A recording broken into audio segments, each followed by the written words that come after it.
Hello, I'm George Lewis. Welcome to the Vortex Sarasota show. Sarasota has been Florida's hidden spiritual mecca for many years.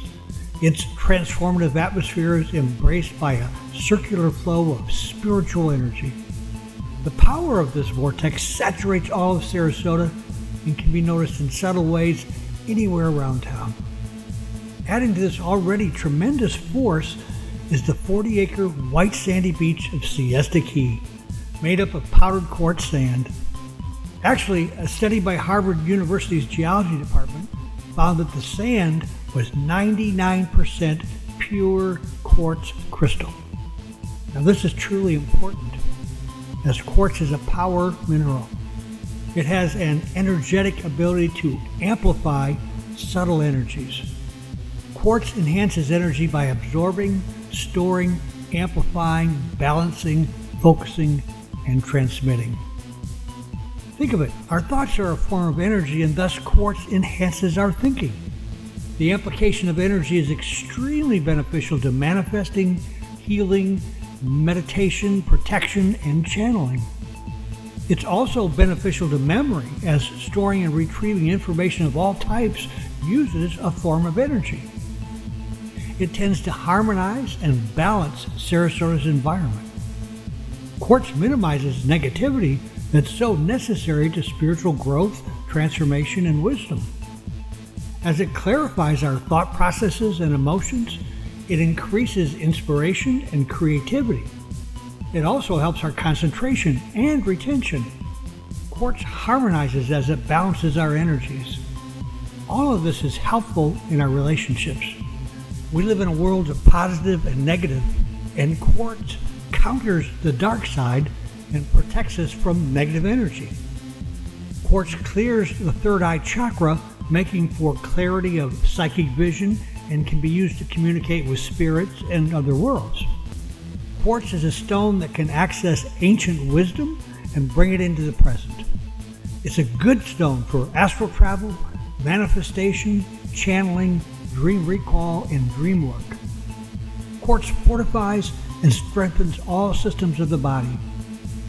Quartz is an effective healer for chronic fatigue, arthritis, bone injuries, depression, diabetes, and intestinal troubles. It's also said to improve mental and physical energy, stamina, and physical strength. I'm going to be bringing you a super lineup of exciting, cutting-edge authors and spiritual leaders from both our local and the international community. You can expect awesome conversations. You won't want to miss an episode, so be sure to put us on your calendar. As spiritual people, it's time to claim our voice and our space in the universe. We are children of God, and we do have a right to be here.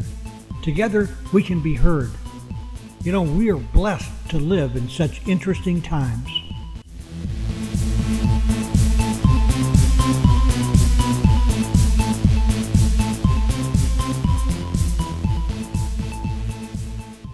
Welcome to our premiere show.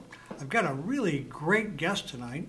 We could talk tonight probably for several hours on many different topics. A really bright guy. He's from the Sarasota area. His name is Chris Waters. Chris is a life coach and has been a life coach for the last 30 years. Tonight we're going to focus on relationships. Certainly we have our great times in relationships, and we also have our difficulties in relationships. And Chris has got some interesting ways to work out those difficulties so that relationships get smoother and better and easier for us. Welcome, Chris. Thank you. Really glad you took your time to come here tonight. Oh, I'm delighted to be here. We met through Tom Johnson. Tom is the producer of my 9 o'clock show for tonight, which is the Spiritual Broadcasting Network. He's also a trainer with, and is that how you met Tom? That's how we met, in TRX class. TRX, so has he made you vomit yet with his? No, he makes me a little winded and wears us out, but I've been doing it now for about a year, and I can tell an immense difference. I probably feel healthier now than I've felt in my entire life. Yeah, Tom is really sold on it.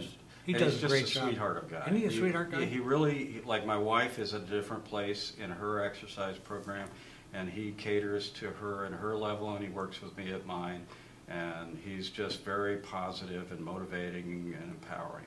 Prior to going into the TRX training, he used to go to the Y a lot, and his nickname at the Y was the Mayor. So that'll give you an idea. So let's talk about relationships, okay, Chris. But before we get there, give us a little background on you. You know, how did you, like, what kind of schooling did you have? How'd you get here? What got you interested in all of that? Well, in my early days, I didn't do well in school. In fact, I even failed the 10th grade, had to repeat it. And so my opinion of myself was that I'm not very bright. I wouldn't accomplish very much. And so I always felt bad, which then continued to compound the struggles I had in education. When I went to a private school in Jacksonville, I had an elective I had to pick, and it was either going to be early American history or speech and drama. And I thought to myself, speech and drama is probably going to be easier than early American history, so I chose that, walked in. The first day I had to give an impromptu speech. I thought, well, maybe this isn't going to be terrifying. Yes, absolutely. And then at the end of the class, he let us know that we would have to act in so many plays throughout the year. And in order to act in the plays, you had to maintain a B average. Well, the first year I was there, I finished 97th out of 99, so I did not have a B average. So I just... Not a lot of plays. Yes, and so I wanted to be in the plays. It looked like fun. So I really worked hard, and he was one of my first true mentors. And through that experience, I really fell in love with drama. He taught me about film, went on to college. And I thought the creative side of drama is wonderful, but the administrative side is really left in most theaters to whoever can do the bookkeeping. No one really seems to care about it. And the quality of the administration doesn't live up to the quality of the productions on the stage.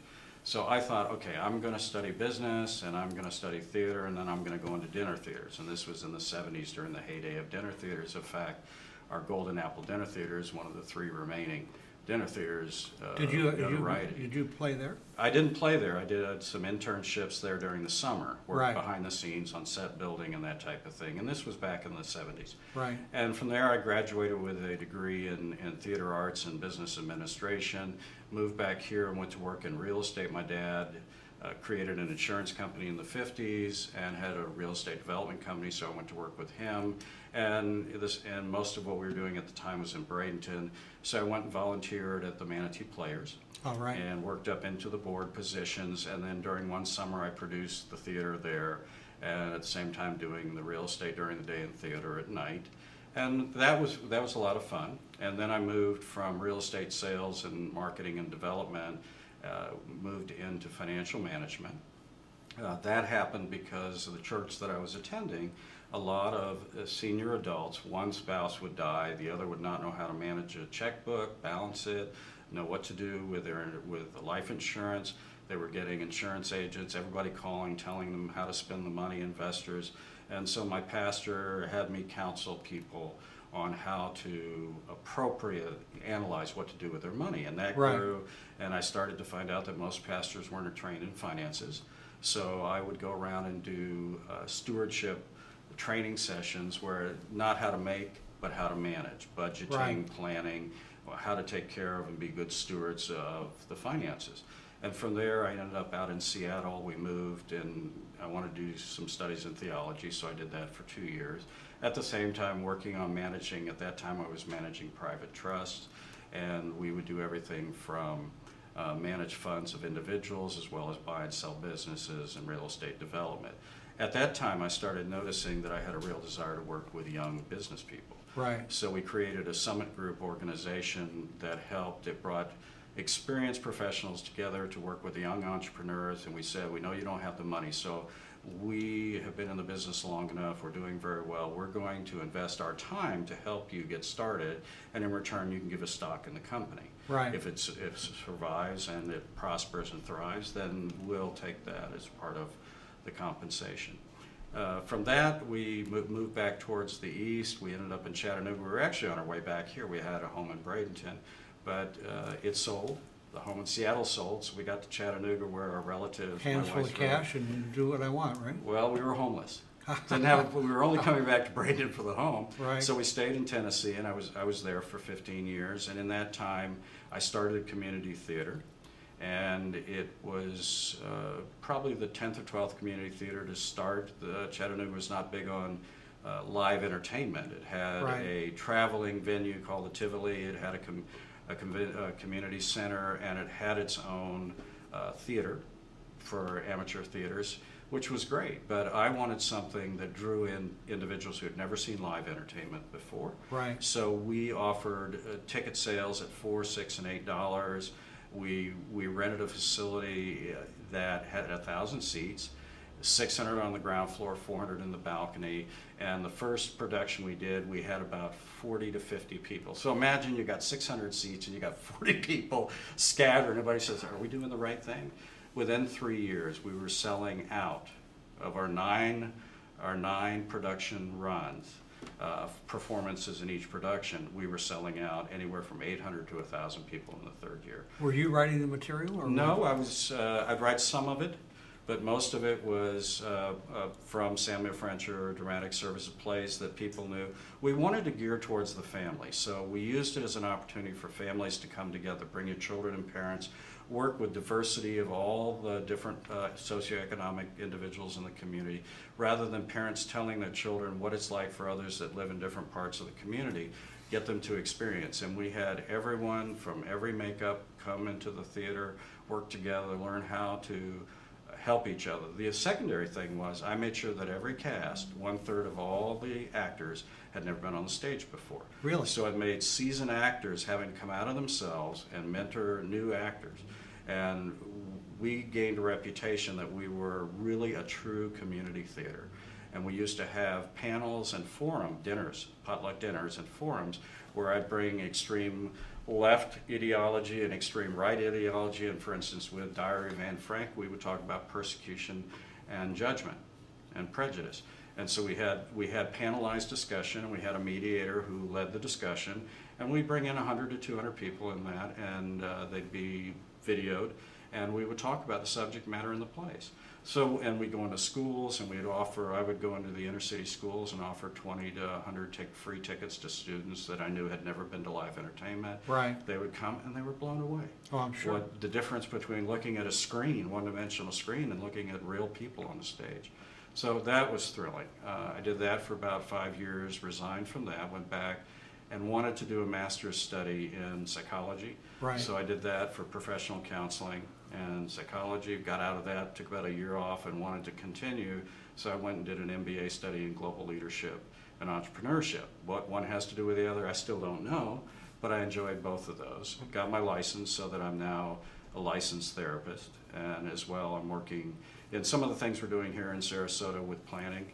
Did a thesis on Chattanooga. Most people don't realize it was rated the most polluted city in the United States in 1967. Really? They put about $2.5 billion into the city's revitalization since the late 60s. And it is a marvelous city. It has gained more awards than any other city on the face of the planet for coming from the most polluted to one of the least polluted, most sustainable cities. What was the cause of the pollution? They had smelter plants, steel works, and the tragedy about Chattanooga is that it is sitting in a bowl.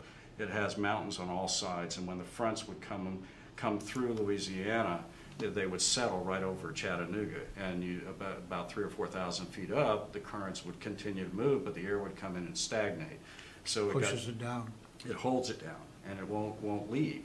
And at that time, people wouldn't even go outside. The air was literally so brown that people's respiratory conditions were threatened so badly that unless you needed to, you just didn't go out of your house. And this was in the late 60s. Then you had the exodus. This was at the time of urbanization, and so everybody was exiting downtown and moving out into the suburbs.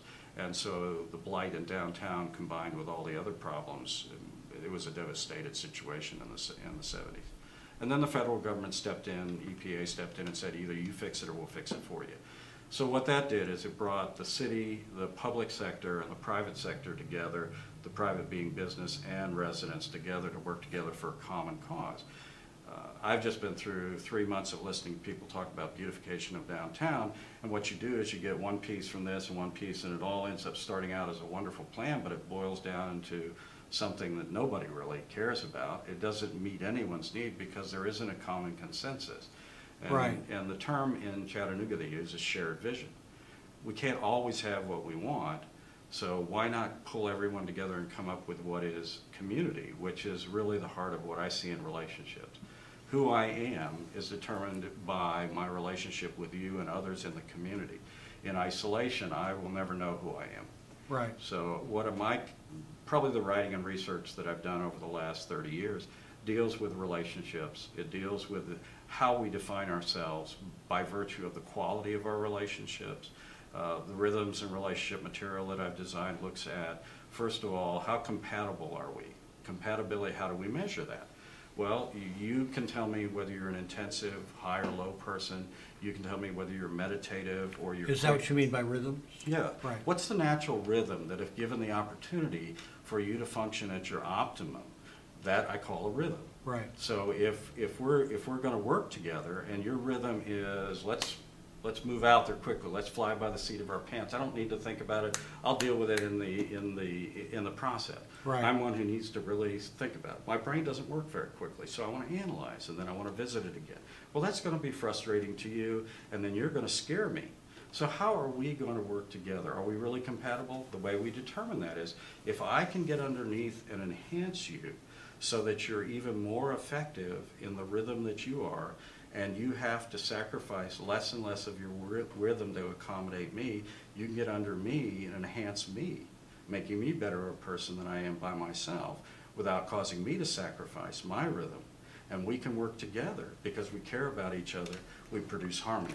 How do you bring people together with that kind of an idea that, hey, this is what we're going to do? I'm going to, I have this rhythm, you have that rhythm. I mean, is there a process you're Sure. doing here? Yeah, I've designed some very simple tools and resources so that you and I can start talking. For instance, there are about 12 to 14 key vital issues or areas that every relationship must do in a successful way in order to have a successful relationship. And they're all very common: communication, finances, intimacy or sex, family, meaning your extended family versus the family of your family of origin versus this, occupation. All of these things will determine the quality and health of the relationship. So that we start by talking about those, and I get them to pick out the 1, 3, or 4 in which they struggle with. Either they struggle because they don't agree, they struggle because they're always at odds, or they're always friction with each other, or they're mad at each other, or what happens in most relationships is during dating it was romantic, now they're married, and what their statement is, it's real work. Right. And what that really means is during the romance they flowed together. The rhythms complemented each other. They got under and enhanced each other. Priorities were changed. Yeah, and it wasn't so much priorities. It's the fact that all of a sudden everything disintegrated down into the tasks that you would not normally do all the time when you're dating. So that 2, 3 years down the road, if you haven't had any kind of assistance, you'll wake up and go, "Who's that person I'm sleeping next to?" That happens That wasn't often, I Oh, think. sure it does. And it happens simply because, I don't know if you've ever heard the term love languages. No. All right, so there are 5 basic love languages, and they disintegrate from the most intensive amount of time and energy and face-to-face down to you don't even have to see the other person. The first is quality time. You and I sitting here together, well, we might have the goal of producing this show, but we're sitting here getting to know each other. Your brain is thinking about, do I like this person? What's it like? Gee, I had a great time. We just enjoyed being together. That's quality time. The next would be words of affirmation. I can't tell you how much I enjoy being with you. You are so enlightening. Gosh, you are so bright. That's wonderful. Thank you so much for helping me. Right. The third is physical touch, whether it's just holding hands, hugging, giving a kiss on the cheek, or full-blown intimacy.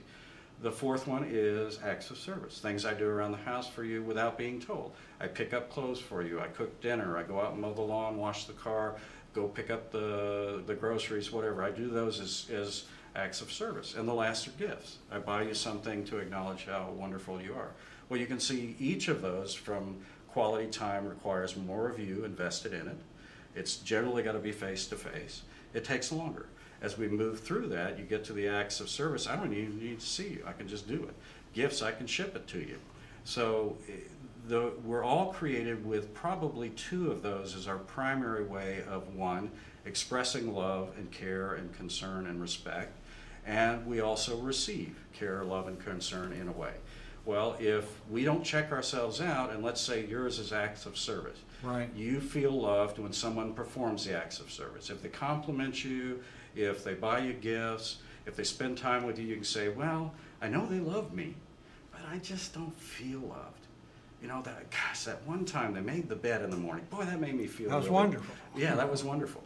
Well, let's say acts of service, but mine is affirmation, words of affirmation. So I'm always going around, wow, thank you so much. Boy, you're so wonderful. Well, you're not feeling love. You know I love you. And then if you tell me, gosh, would you mind fixing my breakfast? God, that's work. I hate that. Because the acts of service is the least that I like to do.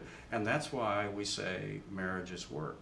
Because generally, the way you express love, the way you feel loved, are two things, and generally they're not the same.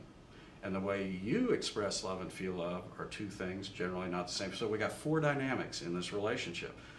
Well, the odds would tell us the chances are we might hit it on one of those four, kind of like that 3 factorial. What's the chances that just out of chance that we're going to have all four of those items working, and we can figure it out 1 times 2 times 3 times 4 would tell us. So what you're talking about really is a good reason for the big high divorce rate. Well, I think so. People who are not aware of these things or how to really get them together where they work together. Well, I think that it's more than that. If we want to talk about divorce and breaking of relationships, I think because the stigmas associated with divorce have diminished over the centuries, that we're no longer talking about the first divorce. We're now talking about the second and third divorce. And right now at lunch today, I was talking with some gentlemen, and the statistics are today that 50% of America's children are being raised by single parents.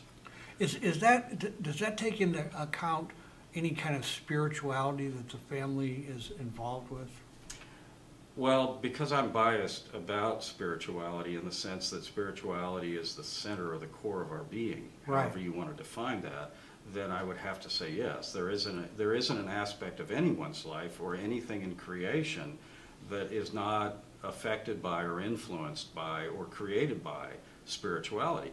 Now, the difficulty we have is when, let's say, with the left side of the brain. Now, they used to say the hemispheres were diametrically opposite. Like this is your linear logical side, this is the emotional abstract side. But what they found is in brain-injured individuals where they would lose a segment of the brain, the other hemisphere or the other parts of the brain would begin to pick up and compensate. So they're now no longer saying that it's purely black and white. But what happens is that if we do any kind of assessments, we'll find that we tend on the continuum from absolute left brain, quote, old-fashioned left brain, linear logical, to absolute right brain of abstract, ethereal creativity, that we all tend to not just move somewhere into whatever it is for everything, but we tend to fluctuate on that continuum back and forth depending on the subject. So if it comes to relationships, generally we used to make jokes about the maternal or the estrogen-created nurturing component. We each have estrogen in our systems, we each have testosterone in our systems. So that if you tend to have a stronger, more dominant estrogen, then you're going to be more nurturing in nature. So we've always classified that the female was more nurturing, the male was more dominant and competitive and frontier-oriented. But that's not necessarily true. Oh, we're really both, aren't we? Well, we are, and and now we can artificially go and find those types of steroidal substances and hormonal substances that can alter, or we could take the natural core of our nature and personality and begin to exacerbate it. What I say to people is that typically your weakness is not whatever you're not good at, it's the strength that you've had gone to the selfish end of the spectrum. So, for instance, isn't that the biggest problem the Earth or the whole world suffers from at this point? Is that movement from other-centeredness to that selfish aspect of us? Well, in many religions today, there is the origin issues, how man came into being, how did evil come into being, why do good things happen to both good and bad people, all of those things. In other words, we're trying to better understand what we can either call evil or sin, or the negative side of the personality, the yin-yang conflict, whatever term you want to put on it. What we're dealing with is the concept of the carnal nature of man versus the spiritual nature. In the carnal nature, it is limited to the sense realm. So we're limited to touch, taste, smell, hearing, and those type of things. We bring that information in. It runs around in the brain. The prefrontal cortex takes that information in and makes decisions based on safety needs. So we can look at Maslow and his hierarchy of needs. If you're in deep friendships with somebody but you lose your house, maybe to the mortgage crisis, or you lose your job, you better believe you're going to revert back to the basic core needs that Maslow talks about, of shelter and food and those type of things, and then rebuild yourself back up. Right. Whether we agree that Maslow gives us that all-encompassing answer, I like to use some of those things as a way of communicating. Sure. So with human beings and spirituality, it's a question of neediness. For instance, when I use the word trust, my research primarily has been in the areas of trust. And there's three types of trust. There's ambivalent trust, there is avoidant trust, and there's secure trust.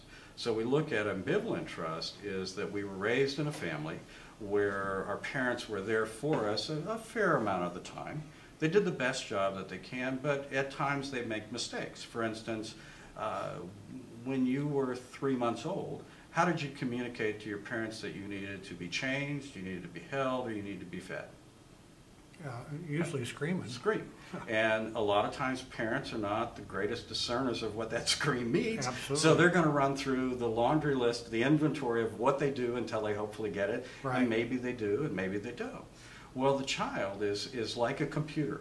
It's analyzing all this information. So if they need to be changed, and this human being comes up to them and they can barely make them out, and they decide to feed them, they decide to hold them and rock them, they decide to coo at them, and then they put a blanket on them, but they haven't changed them. The child is going, this person is there for me, but they're not meeting the need of the moment. Something's not quite right. Right, and the brain is creating these files for the first 18 months of a child's life, and it's gauging how much can they trust in other human beings to be there in the way that child needs to be there. And we don't think of the child as being, the brain as being that sophisticated, but it truly is. Because what they're designing in their brain at that moment is the foundation of their life, which is the trust in the bonds of human relationship. So they get to the 18 months, and for the most part the parents were there, but they missed it in certain parts. Kids learn how to walk and talk. They begin to really get a sense of it, and they develop what they call ambivalent trust, and it's the majority of trust styles that human beings in America have. How do we look at ambivalent trust? Very simply. You get the gift, but at the same time you get slapped in the face. You want the gift, but you really don't want the slap in the face. And the slap in the face is, if I go to my parents and I say, you know, the kids are all going on a hayride, and that hayride's going to cost $10, and I know my parents are really tight with money, I'm afraid that if I ask them for that $10, they're not going to give it to me. So there's a lot of double messages here. Yeah.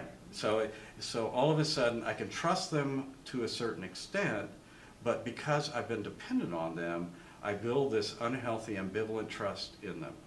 I'm always concerned I'm going to get slapped in the face. If they don't give me the $10, then I'm going to be berated and I won't be able to be with my friends. Avoidant trust is more consistent with neglect. So you can take the extremes of prostitutes, drug addicts, criminals, parents who just aren't there because of consistent work schedules, or they like exercise, or they like hanging out with their friends. So in the eyes of the children, they're the last thing in the priority list of their parents. Right. So they begin to develop this selfer mentality. This mentality that says, if I'm going to need anything, I'm going to have to take care of myself. And we can see that it really comes into narcissistic personalities, histrionic personalities, where they're the center of attention. Sociopaths and so forth. Right. So antisocial personalities come out of that. Now that's the extreme example, but we have certain individuals in our culture today who are highly self-centered.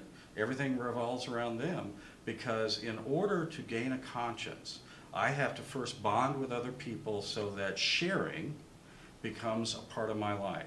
And up to this point, as a child, the world revolves around me. It's egocentricity. It's just like every day of your life, you get a piece of chocolate cake, there's one piece left, you're 6 years old, you come home from school, you walk over, you lift off the lid, you grab that piece, mom goes, nope, not today. And you're going, excuse me? Yeah, this is my cake. No, Aunt Sally is coming over and we want to share with Aunt Sally. What do you mean? I get it every day. Right. So that's the first disequilibration you come in contact with. When we finally begin to realize that in this moment, your needs supersede my needs, and it's not that I feel mad about that. I'm more joyous about helping you meet your needs. I'll set my needs aside. Right. That's what creates a healthy sense of trust and identity in ourselves. Now we have these two, ambivalent and we have avoidant trust. And those are the two predominant ones. What is secure trust? It's very much like the ambivalent trust. And if we go back to the love languages, where instead of saying, I know you love me, you take care of me, you provided for me, you're there if I need you, but I just don't feel loved. Right. And the only difference between parents who treat their children in an ambivalent way and the ones that produce secure trust are the ones that help the child feel loved. Right. Because like with my children, I apologize constantly if I made a mistake. I am so sorry. I really did this wrong. I'm going to try not to do it again. So you're validating. Yeah, I'm letting them know I'm human as a parent. With Right.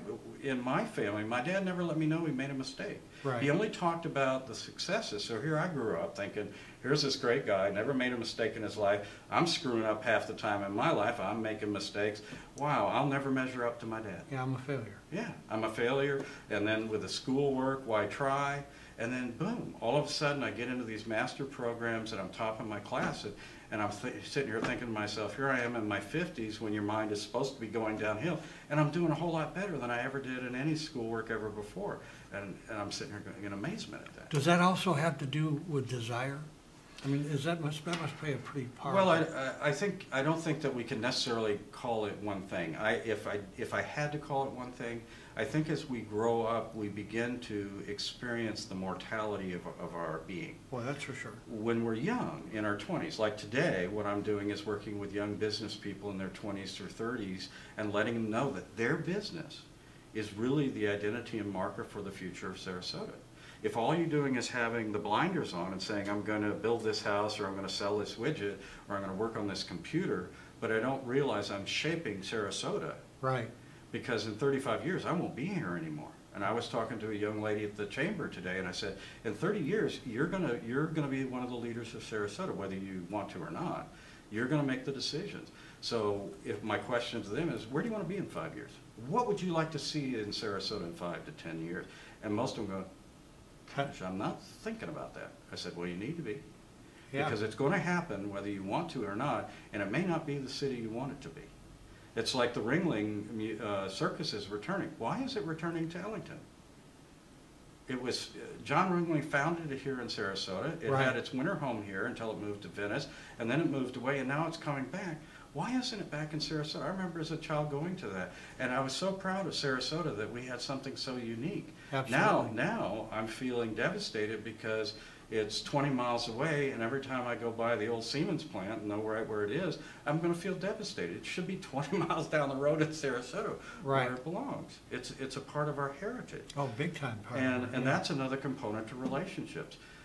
There's a gentleman out of South Africa who does a doctoral program in business, and he calls it the 4 worlds. And he treats it like a compass. And he calls our world a pragmatic world. You know, we're pull ourselves up by the bootstraps, we're frontier. The English, not so much pragmatic, but they're very close to it. And then when you come south, the Southerners, and it's not talking about Southerners in America, but they're more genealogical. They're more generational. If you go to someone in Africa, or you go to someone in the Middle East, and you excommunicate them from the tribe or the city, they feel totally lost. In other words, if you look at the old stories of the Jewish tradition or the African tribe, it would be so-and-so of and whatever the town they were from. That's how their last name came about, Or they would be identified, this is the son of, or this is the great-grandson. And typically in those cultures, the grandparents and grandparents would live within shouting distance. So you had the heritage, they'd sit around the campfire and they would talk about the stories. There's one scripture that I love. It says, love the Lord your God with all your heart, soul, and mind, and love your neighbor as yourself. Right. And it's given in the New Testament. And where it comes out of Deuteronomy is the Father says, as you go about your day, talk about your life, talk about your traditions, so that it builds some type of identity in that child as they grow up, some marker that gives them a face of beginning, which is community. Right. Whether the community is family, whether it's your neighborhood, whether it's City of Sarasota. It's like I'm talking about the Ringling Circus. That's a part of my identity, and it's sitting up in Ellington. Right. Now, that's great. I'm glad to have them back here. I'm only sharing it from an identity point of view. As I go around coming back here, I'm so delighted to see the Ringling Museum. The Oslo's changed dramatically when I used to go in the 60s. Oh, it did. It was like, yeah. A totally different style of play they're presenting, but you've got all the new arts that are here. You've got the waterfront, everything I remember. I love driving out on Siesta Key. How many times have we done that? Wanted to go back to the place we grew up and go find the house we lived in and see if it's still there.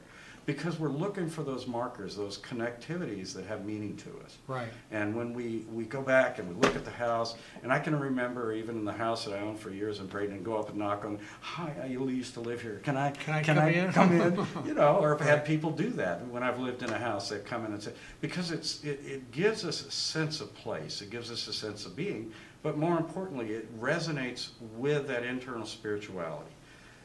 The hard part, I think, in our human nature is if we can't see it, it's hard for us to understand whether it's real. Tough to now, visualize. let me ask you this. Is this a solid or is this a liquid surface? Actually, it's neither, is it? No. It's empty. It's empty space. Space. Try to put your finger through it. It's not going to happen. Why is that? See, that's the problem with quantum versus, the bigger General relativity. general relativity. All right. When you think of a single cell, and we now have got, we can go beyond a cell and we can come up with quarks and we can get into string theory, which basically what they're saying, in my opinion, science is no longer science, it's an art form, because they say they'll never see it. So once you can't see it, and they've taken 20 years to put the mathematic formula together, but think about a single cell. What makes up a single cell, do you remember? No. Protons, neutrons, and atoms. Okay. Okay. If I say, if I were to blow up a single cell to the size of the Earth, so that we could all look at it, and we're talking millions of times, how big do you think that the proton, neutrons, and electrons and the atom in the cell is? I know it's a huge difference. It's about the size of basketballs. So you have 4 basketballs in the size of the Earth. What does that mean mostly? What is there mostly then in a cell? Emptiness. Emptiness. Yeah, emptiness. So how does that cell create this solid surface? And that's where quantum physics comes into play. Right. It isn't the theory of reality, it's a theory of probability. So what they can do is they can map the probability of the protons and the neutrons. And what the probability says that they're moving so quickly back and forth, it's not where they were, it's the probability of where they are. And they're moving so fast that you can't penetrate through. It's why did Jesus walk through the door? Because he was walking through space. It's just, in our three-dimensional world that we live in, we can't figure out how to penetrate this surface. But if you get into the extra dimensions, they believe that the universe was created from 36 plus dimensions that folded into the 4, time, space, matter. I've defined dimensions in 9 terms of time, space, matter. Each has 3 components to them, but most physicists, and I certainly am not one, look at it that we live in four dimensions of time and space. And the primary ones are length, width, and height, and then time. I think they've actually come to realize they recognize 11. Well, that's what they're working on with the wormholes and the fact, and those. Michael Green, I think, is one of the true gifted physicists who can talk to us folks who don't really understand mathematics on a level that helps us understand that.